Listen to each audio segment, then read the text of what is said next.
Will Levis, starting quarterback, Tennessee Titans. Welcome back to the room, man. Repeat roomie. Great to be back. Repeat roomie. Let's go. Part of an esteemed crowd. That is. It's a big deal. It's a big deal. How's everything going? You guys at your prep for this week? Everything's good. I mean, this is our first second divisional game, so we have an opportunity to play an opponent for the second time in one season, which I don't think I've ever done in my career. So that's a new thing. So psychologically, it's interesting to kind of go back and look what we did that worked the last game, and then in turn think about what they're expecting out of us as to how we're thinking. So playing that chess game, so it's cool. Yeah, I obviously played and have done that before, but I had a weird one year. Week 17, which at that point was the final game of the season. I was playing for Cincinnati, and we went at New York to the Jets against our boy Sanchez. And if we lost to the Jets, then we played the Jets the next week. If we beat the Jets, we played Houston at Houston, and Houston was like the number one offense in the league at that time. You saw like Andre Johnson and Matt Schaub, and they were rolling. And so it was one of those like weird, like we'd probably rather play the Jets, And so we lose the game, and we play them the next week. It was such a trip, just like playing somebody 2 consecutive weeks. You know what I mean? Mm-hmm. It's almost like the shared practices, whatever you call them, the joint practices, and then you like play them that weekend. Some teams have done that before, and it's just like super weird. Like, what do you do? What do we show? What do we not? And they had to beat us the first time to get into the playoffs too. So it was just like super weird dynamic. But yeah, going from college to pro rookie year, playing people twice is a weird concept. And so you hear terms like, oh, it's a divisional deal. They save stuff for division games, or we save stuff for division games. Now it makes more sense, I'm sure. Mm-hmm. Yeah, I mean, these coaches know a lot about these guys, and it's like stuff that they're thinking about all off season, and that they're ready to unravel against them. So it's really cool. Yeah. So for those of you guys who don't know, Will, you did draft prep with me. We spent a couple months together, leading up to to this draft. And a lot of, the draft happened, you were there. It was a whole thing at the time, right? You go second round. And like I told you, and I've told a lot of guys, whether they go a round later or they go a pick later, once you put that hat on, it doesn't matter. You're just a Bear or a Bengal or whatever now, or a Titan. Now that like that is completely irrelevant, and it doesn't matter because you're the starting quarterback for the Titans and you guys got who you got this week, we haven't really talked about it, and it's not something I would have asked you in May, but like, what was that like looking back on it now that it completely doesn't matter? It was crazy. I mean, that was definitely like, the biggest spotlight I feel like I've ever been in my entire life in terms of like even just numbers, like people watching, I'd imagine. So pretty crazy, like to have all that happen, probably like one of the most substantial moments in my life be broadcasted out to that many people, and then to be obviously part of the entertainment plot of being shown that many more times than everybody else, and the whole drama that came with sliding and all that. I mean, it was crazy. And I mean, I think that I walked out of there more so proud of how my family and I handled it rather than anything else, because I think a lot of people could have cracked under pressure there, and I thought we kind of stood there and just took it, and we did a good job of it. So like you said, when I got picked that very next day, I mean, kind of going a side note, the whole story with leaving the draft and all that is a whole other thing. But we had a family party scheduled that next day, with the assumption and everything that I was gonna have a good chance of going in that first round. So we had that fight like regardless, and we went home and got caught in traffic and ran right through the door just as Joey Porter's name got picked right before me, and then I got the call from Ran. And like you said, when I became a Titan, nothing else mattered at that moment, and nothing has since. And I haven't given it much thought, but looking back when I do on that night, it's pretty crazy, and definitely use it as a little source of motivation too. Yeah, and so on that motivation, right? There's 3 guys picked ahead of you. Tom Brady had all the names memorized of who went ahead of him. My boy Amon-Ra St. Brown the other day on his podcast was saying that like he's got it printed out in his locker. He's a 4th round pick, but like he's got, and it's funny too, if you look that up, you're some names and you're like, who's that guy? I know it's crazy. Like, I've seen that with him. It's great. so some people use that. Um, like, do you use it? Does it mean anything to you? That's a great question. Yeah, I mean, I wouldn't say I necessarily do. I mean, I think I hold myself to such a high standard that I feel like I don't need to compare myself to anybody else to really reach the heights that I want to get to. I think, I mean, I just want to make sure I have the right mindset, and I don't let try not to let external factors affect my motivation towards things, you know. I'd say, I mean, I maybe say give me a little chip, but for the most part, I try not to let circumstance affect, you know, how hard I'm working or how I'm going out there. I think there's a healthy chip of like that guy.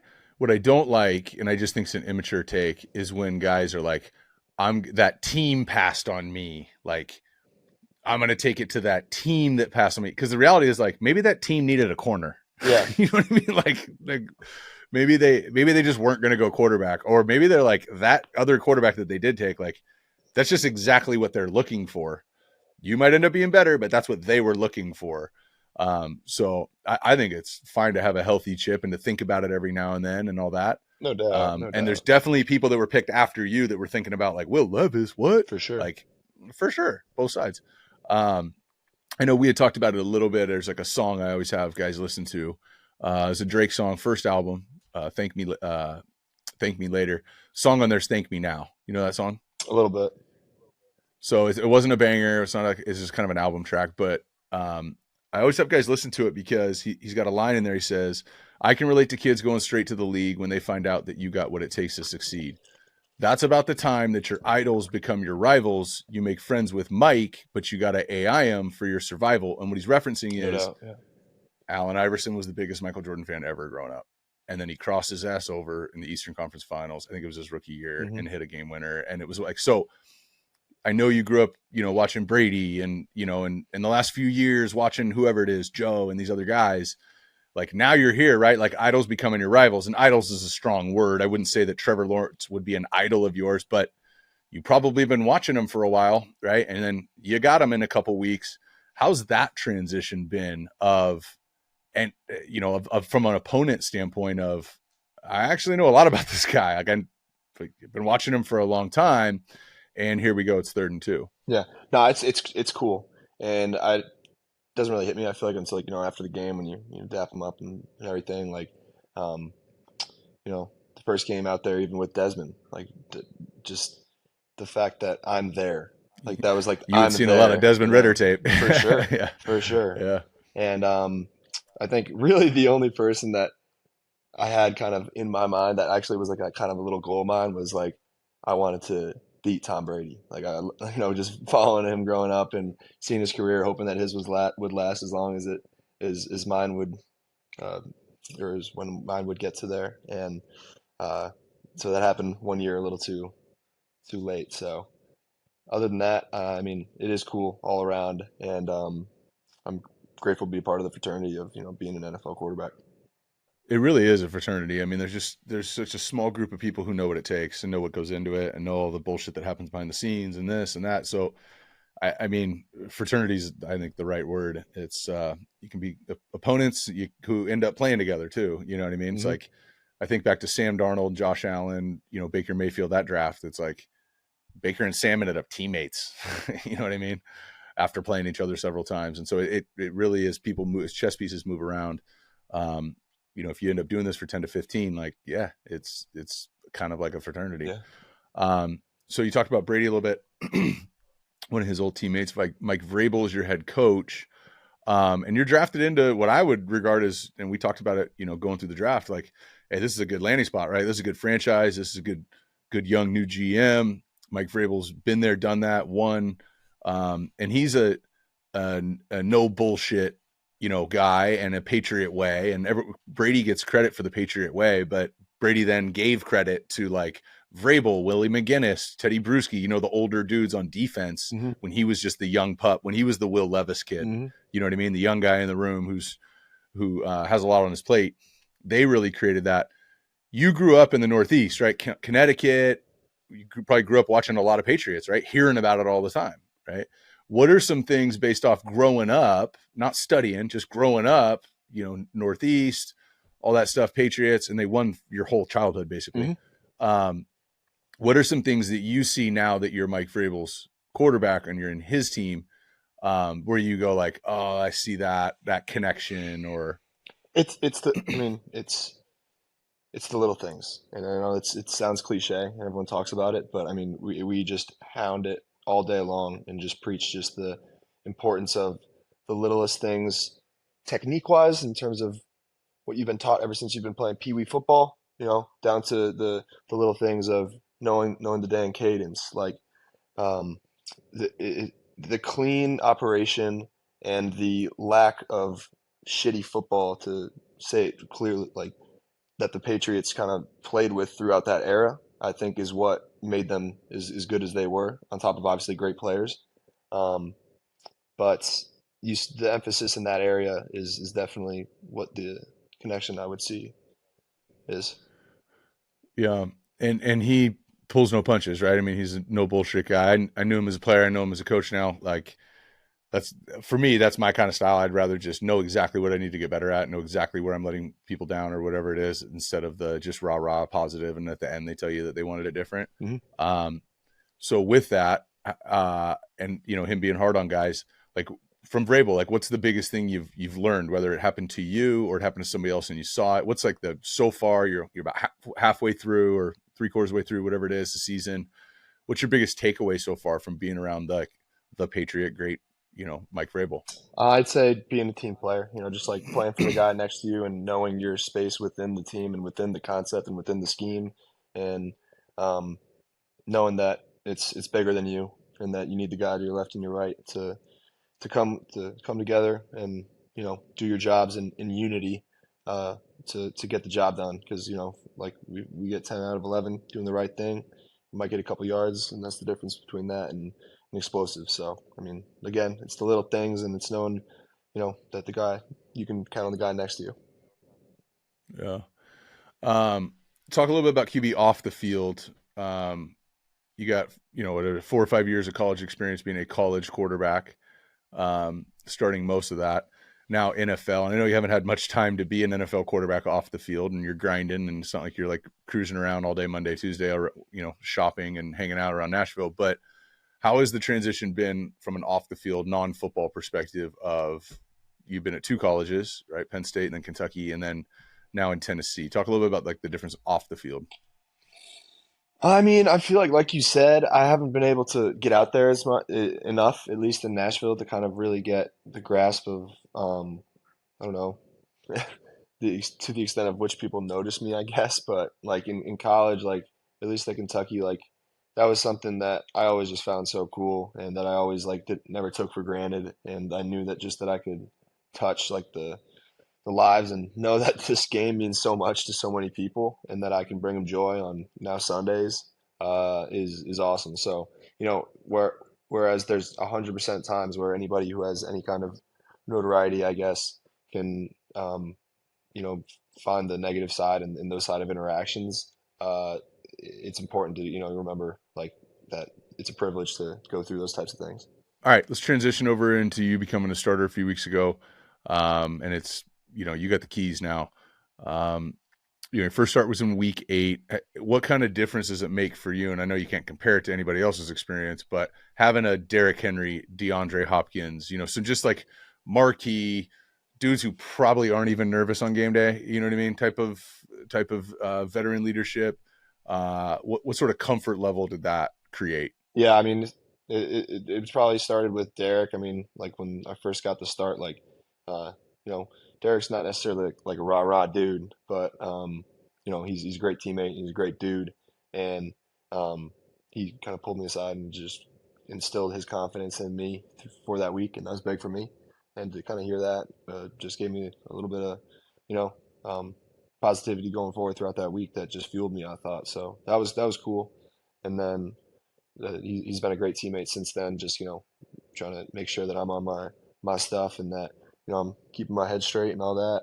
And with D Hop, I mean, just the career that he's had as receiver, the things that he's seen, the amount of routes that he's ran, the amount of wins and losses that he's had, and the mental reps that he's taking, like they all tally up, and you see that when he takes the field every single time. And it's been a pleasure to see him since training camp just work the field, work his routes, find the open space, know where the open space is going to be, and then since I've been playing, really working on that chemistry with him and understanding the types of balls that are most effective for him, and just working through the route tree that we're most comfortable with him with. So it's been great. Yeah, I know you had a hot start, but I just see it week to week. Obviously, I'm watching you every week, but and every snap, but week to week, it just seems like the ball's coming out tick sooner, and that's just a byproduct. I think of that's the visual representation of chemistry being developed. Right, is that I'm not waiting for him to get open and then throwing as hard as I can, which is what you kind of do if you don't really know that guy. Whether it's a backup coming in, a rookie getting the start, new guy. If Joe Flacco plays for the Browns, like even though he's played a million games, like he's not gonna have the timing yet in games, and I see that developing each week. Um, you transferred in college. For that, like I moved around a lot as a kid, and my parents, always try to make it a positive thing, right? And they'd say, having to leave all your friends and come over here and develop new friends, it's gonna help shape who you are. You're gonna have to insert your personality and get to know people, and you have to be more outgoing. And I agree with that. And it's played out. How did transferring help you with this?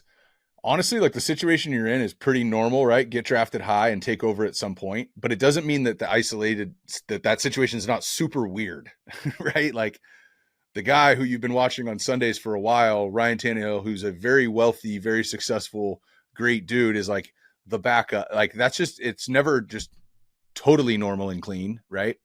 And you're a great guy and he's a great guy. So transferring for you and having to go in and win a locker room and start over and get to know people, you got an off season to do it. In college, you really don't hear. How did transferring, did any of that, you think that helped you with this weird transition into becoming the starter? And by the way, we play in a couple days. Yeah, I mean, I think that's a good point. I never really thought about that. I think that process was definitely one of the more life defining processes for me. Like that, just taking that challenge head on, going to Kentucky and trying to win the job, and trying to win the locker room. And um, I feel like I've grown so much as a leader since then as well, though. Like I feel like the way I would have gone back and do it if I would have done it now is even different than I did then. But I guess it was good enough. And I'm just always trying to find ways to better myself as a leader. And I think like I still haven't even found like the way that I want to lead, our locker room right now. I'm still trying to find that, and I have like my own way of doing it now, but I still want to improve in that way. So I'm still trying to find that comfort. But um, I felt like the way I just was able to interact with my teammates, and the way I guess came to work every day, was able to get the confidence of the guys around me and the people around me, that I was able to go out and do that. So, but still trying to get better, as a leader, as a teammate, and all that. Yeah. How is the dynamic with Ryan? How's that transition been? It's been great. I mean, there's been no issues, and he's been a great teammate. And I learn from him every day, and his football knowledge is very vast. And has handled all of it as professionally and impressively, as I think as anyone could have in the situation. So I'm very grateful to have a friend like him. Well, the portal opens up next week, and you're seeing a bunch of names and Instagram posts. And thank you to the fan base. And with that being said, I'm going to take my talents to see the next level post, but also see to enter the portal and see what's out there. What advice would you give? So a lot of people send me texts or whatever comments. Apparently, a bunch of dudes in the league and a lot of college players watch this. What's some advice that you would give to somebody in the portal? And I'll give you this, like somebody who's played, right? Played good ball, right? And they're looking for a better opportunity for whatever reason. What would you give them? What advice would you give them in terms of picking a spot? I'll start with that Yeah, piece. yeah, I think Remove money, pick 100%. money out of Yeah, it. I didn't get any of that, so that wasn't part of Yeah. my decision. So, I mean, I think that um, it all comes down to who wants you. I think like you only want to go somewhere unless you know that those guys want you, and they want you to go there, and they have a really, really deep belief in you that you're able to go there and help and change their program, and to go and to do great things for them. And there's a lot of people that will definitely tell you that and maybe not mean it, but I guess that's just part of the hard part of trying to find the good ones. And I was able to find, I feel like one of those good ones and with the people at Kentucky. So I mean, uh, try to find a healthy relationship with somebody that truly believes in you. Yeah. When you go into the portal, and let's just again, I'm not isolating this to one person, but um, you're looking for upgrades in certain areas. Everything can't be an upgrade, right? So aside from that answer, find places where you want to be wanted. I think that's great advice. That's what I tell a lot of kids that are just even going through high school in the recruiting process. Um, but how would you evaluate? Like, obviously, if you're going in the portal, you want to play, and you're trying to go to the league. Mm. So some things you might be going to a bigger school or a smaller school or a more pro style offense or a place that throws it more or a place that doesn't just throw bubble screens, they push the ball down the field more. How would you go about that if you were rewind the clock and it's the portal situation, um, and maybe you Yeah. did do Yeah, for this and sure. picking Kentucky, but Yeah. pro style versus throw it Yeah. versus Yep. So if you know you're I've been gonna at a go, tiny if you school. know you're gonna be the dude and you're going and you were trying to find like an offense that or a school that fits for you, I Yeah. think that you got to go and play to your strengths. You got to go to whatever school and whatever kind of offense and whatever opportunity you feel like is going to be able to put the best tape out there for you in terms of the best ball. And you know what your best ball is, and you know what you're able to do, and your play style. And it's on you to understand what kind of offense, I guess, fits that offense. What kind of offense would you run yourself? How would you go out there and try to win on a Sunday or a Saturday or a Friday? Um, Try to find that, and then try to find a coach and a staff and a roster that you believe can go and win a championship that year. All right, so you got 5 starts under your belt so far. You mentioned something in the media.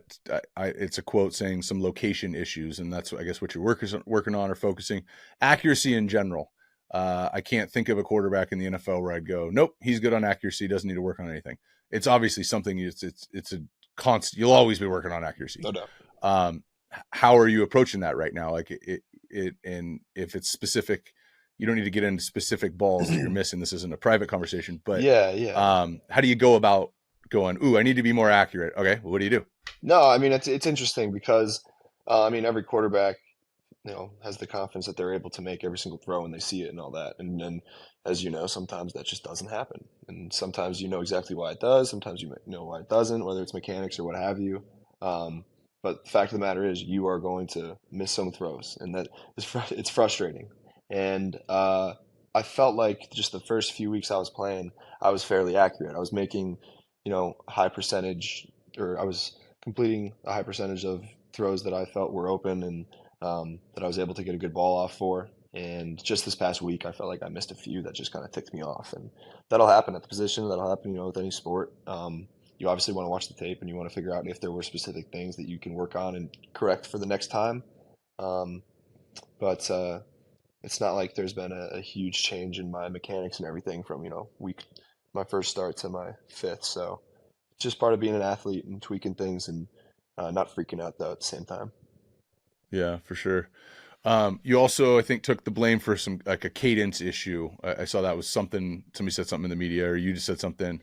Talk a little bit about this. Is one of the areas. There's a bunch of them where fans just have like no idea how different communication information is disseminated from college to the NFL. So in college, did you guys have signals? Did you do Yep. the boards with Well, we pictures? did signals Okay, with a so wristband. Yep. signals wristband, but most guys you see the boards up there and there's Hmm. pictures on them and there's a hot dog and there's whatever. And so I'm visually retaining information and then I'm going to like vocally I'm going to verbalize it, right? Now you're getting it through your ears.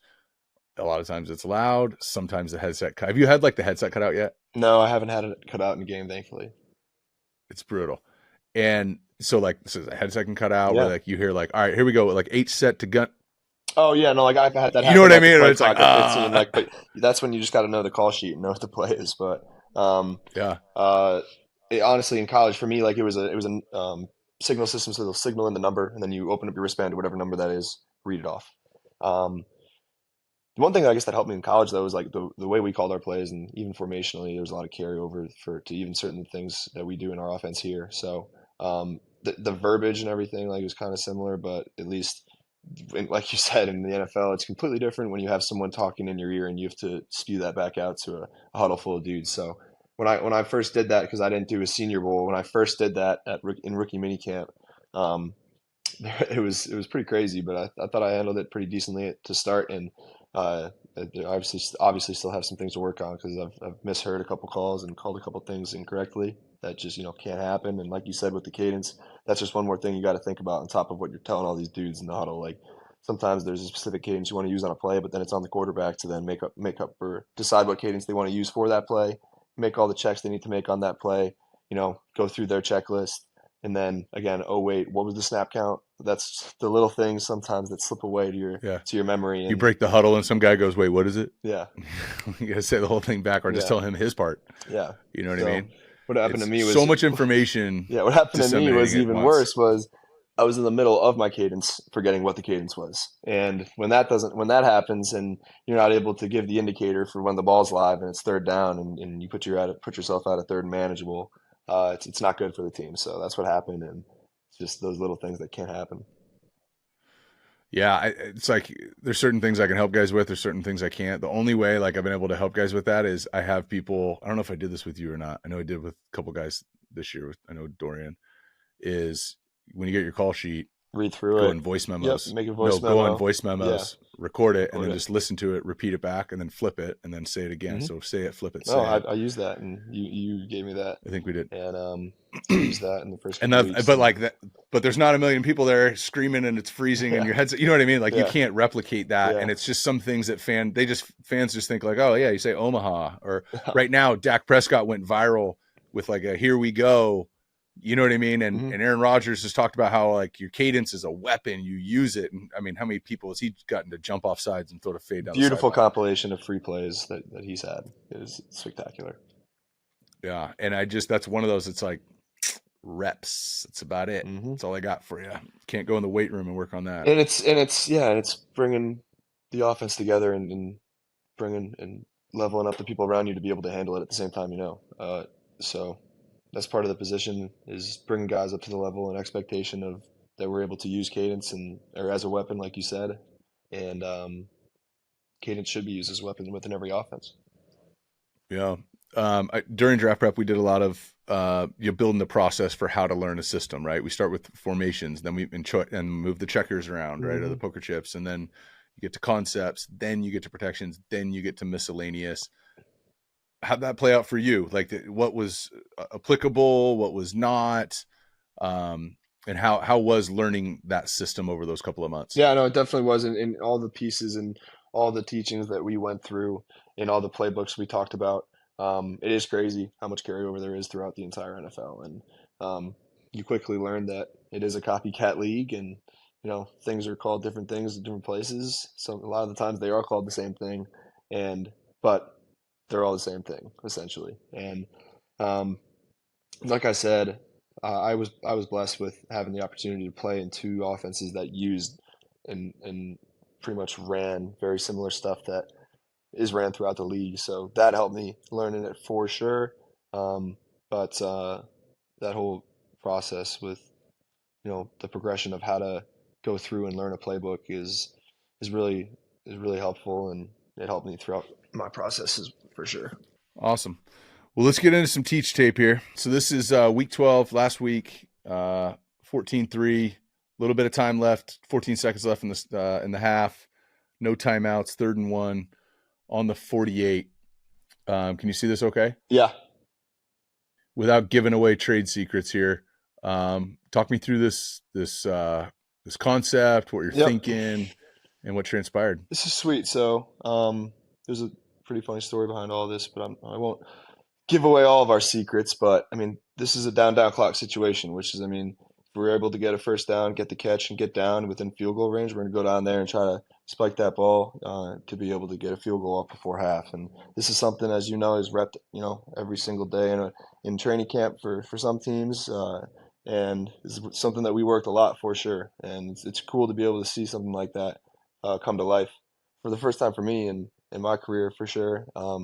And only maybe this couple second or so time that we did it this season. So it's a cool play in football to be able to convert, and we were running these double slants, and they were calling out that we were actually running double slants. They knew exactly what we were running. We had slant and goes tagged on the outsides, but we ended up canceling them because they were just calling it out.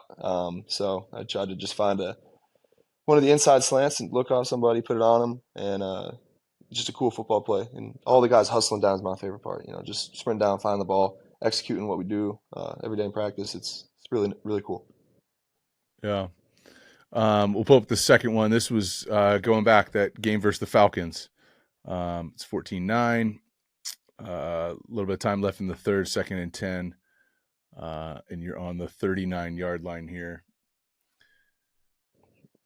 Yeah. Double move.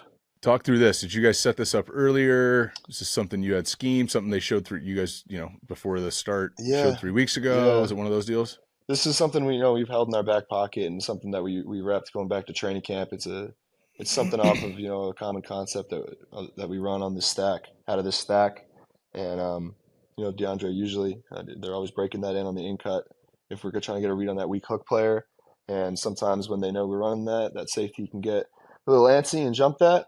It is really premier versus quarters. They're running a form of Tampa here, and that safety's not getting really any whipped, and he's not getting much depth at all, so he's able to still get eyes on that in cut and jump it. So even though it wasn't the premier look, just being able to still give it a chance with the great protection and know that he had him burnt and give him a good ball over the top. So Yeah, you really just can't have middle field closed, really. I mean, or super deep cover 2 safety, but anything in that range, they have to respect DeAndre stopping, whether he's coming in out or hooking it up. hmm It's a great feel, and it's just funny, man. That first game, right? 4 touchdowns, no picks, all that, and it's just like, you're in that game. You got to be thinking like, oh my god, all these things are working.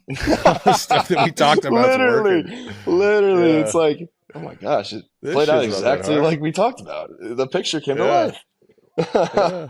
But no, This was that was easy. definitely one of those games where like everything was clicking. Sam, our OC was cooking, and just that we had him beat that day. So I mean, it's still even with all the success we had in offense, it still came down to a one possession game, which is the crazy part about the NFL and how those little things really do matter. And we could have done a lot of things much more better in that game to put us in a good spot. But that was one of those highlights of that game too. Is just the wake up call of, oh shit, I just threw however many yards and 4 touchdowns, but we're still got an opportunity to maybe go into overtime here. So kind of crazy. Well, cool. Last couple things here. I never like promote and push guys to do things, whatever. I am all having all my draft conversations, like as the bowl breaks just kind of started for some and championship weekend this weekend. If I pointed one of my guys to watch this and I asked you our draft time together, what'd you get out of it? What would you change? Why? All that stuff. Yeah, I mean, I really enjoyed it, and I think it started just with our group of people. I think we had a great crowd, and you do a good job of making sure that you get the right dudes that are gonna go out there and push each other and um, get each other in the right environment and be able to thrive off each other. So that was great to have Max, Clayton, and Dorian out there with me working and Hendon. So it was that was my favorite part, at least, just the crowd we had. So, but overall, it's like going everything from body recovery and on field football work to speed training, like everything we did was what I was looking to get out of it, and the results that how I compared myself before and after. I felt really really good, and from a football standpoint, I thought all the stuff we did from an interview standpoint or interview prep standpoint for the combine and the Senior Bowl and everything, I felt really comfortable going into all of those environments, and I think I did a good job just being me and showing them who I was as a player and a person, and I have to thank you and Ash and Tommy and everybody else that was involved that was able to get that side out of me and truly get me to show to others who I am. So that was a really special part of it as well. Yeah, that's awesome. That was really cool too. Early on, I mean, you're the big name guy coming into that thing, and so your agent's like, "Yeah, you can rent a beach house, you can put you up in someplace sick," and you're like, "No, I want to live with the boys." Yeah, no, And 100%. so 3 of you guys live together, and Dorian was over there with his cats. Um, I thought that was a cool testament. I remember when you first said that, I was like, "That's a dude. Yeah, That's a dude. No, I want to live with the boys." yeah. So, all right. Last thing here. This is QB to QB. You might remember this, you might not from last. So we don't know who next week's guest is, but we're gonna have you ask a question to the next guest, Mm-hmm. a general quarterback question. It's gonna be a current or former quarterback, Okay. um, and I'm gonna throw a question at you from Dan Orlovsky. Okay. We did this with my My brother was the fellow last guest, but it Connecticut was just such quarterback. a Two Connecticut one of quarterbacks in a the row. only guy. Yeah. I go way back with Orlovsky. I caught for him during draft prep. I was a junior in college and came home because he Wow. trained at my high school with Bob Johnson, my high school coach. And I was running around catching balls. I'm like, this UConn, they have a football team?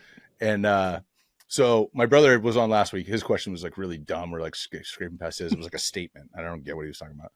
So we'll throw Orlovsky's at you. If you had to pick three things that a quarterback needs to play at a high level in the NFL, what are those three things? Could be physical or non-physical. Are you kidding me? Got to have these three. This is like you're putting me in like a combine interview with this question. Sit up straight. Yeah. Take your hat off, son. No. Never mind. Put it back on. Yeah. My hair's not bad. No, it's a great question. I'd probably say um, just football IQ. I would say accuracy for physical tools, and I would say toughness. So mental and physical. So getting two Yeah. for one there. Yeah. Do you think that answer would have been different before you had this experience of being a starter? Yeah, I think I've had a few different answers for that throughout the years, but I think for that first one, especially that is new to the list because of just the absolute overflow of information that is needed to be known at this position, and I've realized just how far I am in terms of where I need to get to truly be successful in this league, and I'm looking forward to get there. But yeah, it's definitely needed. Yeah. Well, we'll wrap with this. Kyle and I usually do this, but Kyle's not here, so I'll do it with you. A little moment of gratitude, and just what comes to mind first is something that you're grateful for. I'll give you a second to think about it, Yeah, and I'll go first. Like putting up Christmas lights, doing the whole deal, taking the stuff out. Last weekend we took everything out of the attic, we set it all up, all that stuff. So I think the holidays, for me, I just feel gratitude right now because it's such a it's a special time of year, and I got little kids, so there's just a lot of magic. You know what I mean? Santa and Elf on a Shelf and all the stuff, and it's like, we'll be driving in the car and we'll be talking about, hey, so when we're gonna go there, we're gonna go to the skate park, and we're gonna do this, and then like Reese will like pop in and be like, how do reindeer drink water when they're flying? Like, how do they get water? Does he? You know what I mean? It's just like it's magic, right? So, I just got a lot of gratitude for this time of year and what this means, and it's also Christmas coincides with meaningful football. You know what I mean? As a me, 100%. just a consumer, and it's like it all gets more and more important. So, what about you? What are you grateful for? I'm grateful for most recently now my massage therapist who I'm going to here in about 10 minutes. She's going to be getting Mm, my body right. And I was going to say my health, and she's a big reason for that, I'd say. But my health for sure. I've dealt with a couple bangs and bruises here and there, but it's just part of the game and realizing that there's always other people that have it worse. And um, I'm grateful to just be waking up every day on this beautiful earth, and grateful for my mom. I had a really deep conversation with her for the first time in a while today, so that was really nice to talk to her and connect on that level. And grateful for her and all my other loved ones in my life. yeah, you got a really special family, man. All you guys, your sisters and your parents are rad. Yeah. Well, dude, Do you I want to get my appreciate you coming question? on. Oh, yeah, yeah, yeah. You're right. You're right. My bad. My bad. All right, we won't end All on right. that. Yeah. What question do you have for the next All guest? right. I want to hear. Give me the story of your worst interception you've ever thrown. Ooh, that's a good one. That's a good one. What's yours? Oof. I would say I threw a sluggo into cover two, which is like against the rules of football, and in the red zone against Mississippi State, which like lost us the game, which if we would have won, which would have really changed our bowl projections. So that one always hurts. Um, and then I threw another outbreaker into cover two against Tennessee that year for a pick six that we lost. So Hmm. um, both of those were pretty Running bad. after somebody Oh, I had to no try and make a shot. tackle is one of the Alontae worst. Taylor, oh my gosh. I had no It's one of the shot worst catching him. feelings in sports. Yeah, no, it was terrible. It was against the same blitz that I saw all week, the, Sam Strong safety, and they cloud it, and it was terrible. Uh, that's awesome. I'm eighth all time to collegiate in college football all time records. I'm eighth all time interceptions. So Wow. I don't know where I'd start. I got a bunch to choose from, but I do really like that question. That's awesome. Well, dude, thanks for coming on. These kids, I do the summit tour, and I'm always around young guys, and they want to be Tom Brady and they want to be Patrick Mahomes, and they want to be these giant iconic guys. And what's cool about what I do and get to know every type of player is I can go like when I use examples of not a Super Bowl, but an example of doing things the right way and being about a routine and being a great leader, being a great teammate. What's been awesome is, dude, and like I just as I've gotten to know you better, like you just kind of becoming more and more of the example that I give to these young guys about how to operate, about how to treat people, about how to go about yourself, how you go about your business, how you deal with adversity and success. So I just appreciate you and our relationship and where we've come, where we're going, and the role model that you're gonna be for a lot of people, over the next decade plus. So I appreciate you coming on the show, but I really appreciate that, man. Appreciate you, love you. I mean, you're definitely Yeah. part of the reason as to why I am who I am. You molded me in one way, shape, or form, and so I got to thank you for that as well.